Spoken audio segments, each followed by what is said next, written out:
Hello, কেমন আছো তোমরা সবাই? আমার আরেকটি নতুন ভিডিওতে তোমাদেরকে জানাই স্বাগত।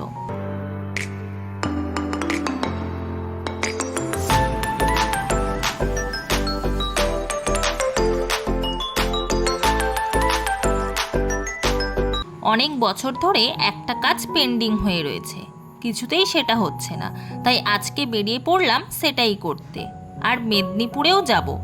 চলে এলাম খড়গপুর কলেজে। প্রায় 6 বছর হয়ে গেছে, কিন্তু গ্র্যাজুয়েশনের সার্টিফিকেটটা নিয়ে যাওয়া হয়নি, তাই চলে এসেছি সেটাই নিতে। আমার মনে হয়েছিল আমি একজন যে এখনো পর্যন্ত এটা নিয়ে আসিনি, কিন্তু সিগনেচার করার সময় দেখলাম এখনও আমার মতো 5-6 জন বন্ধু রয়েছে। যাই হোক, কলেজের মাঝখানেই রয়েছে বিশাল বড় একটা পুকুর, তার এক প্রান্তেই আমাদের ডিপার্টমেন্ট। সার্টিফিকেট নিয়ে বেরিয়ে পড়লাম। এখন যাব মেদিনীপুর। তোমাদের দাদাভাইয়ের ইচ্ছা হয়েছে এই বছর পুজোতে শ্রীলেদার থেকে জুতো কিনে দেবে, কিন্তু আমাদের খড়গপুরে তো কোথাও শ্রীলেদার নেই, তাই চললাম এখন মেদিনীপুর। আর ডান দিকেই মোহনপুরের বিএড কলেজ পার হচ্ছে। এখন আমরা কাঁসাইয়ের ব্রিজ পার হচ্ছি। নদী একদম জলে পরিপূর্ণ, কত জায়গায় বন্যা হয়ে গেছে। ঠাকুরের কাছে একটাই প্রার্থনা, সবাইকে যেন সুস্থ রাখে, ভালো রাখে। আমরা চলে এলাম শ্রীলেদার্সে, তবে ভিতরে কোনো ভিডিও করব না, বেরিয়ে তোমাদের সব বলবো। আমরা বেরিয়ে পড়লাম। বেশ ভালো ভালো কালেকশন রয়েছে, আর ব্যাগগুলো তো খুবই সুন্দর।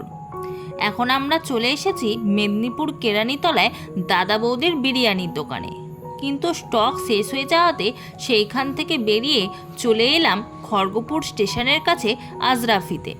এইখানের বিরিয়ানিটা আমাদের খুব প্রিয়। এরপর খাওয়া দাওয়া করে চললাম বাড়ি। সব থেকে বড় কথা, ভগবান আমাদের সাথ দিয়েছে।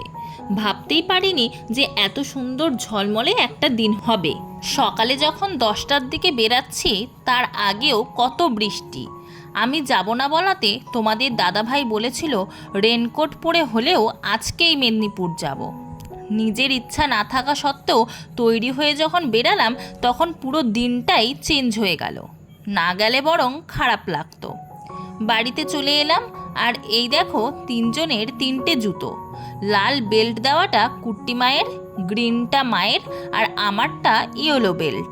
বরমশাই কিছু নেয়নি, কারণ কিছুদিন আগেই প্যারাগন থেকে 2টো জুতো কিনেছে। তো আজকের ভিডিওটা তোমাদের কেমন লাগলো জানিও, একটি লাইক করো। ভিডিওটি এখানেই শেষ করলাম, আবার দেখা হবে নতুন কোনো ভিডিওর সঙ্গে। ততদিন তোমরা সুস্থ থেকো, ভালো থেকো, আর আমার পাশে থেকো। টাটা।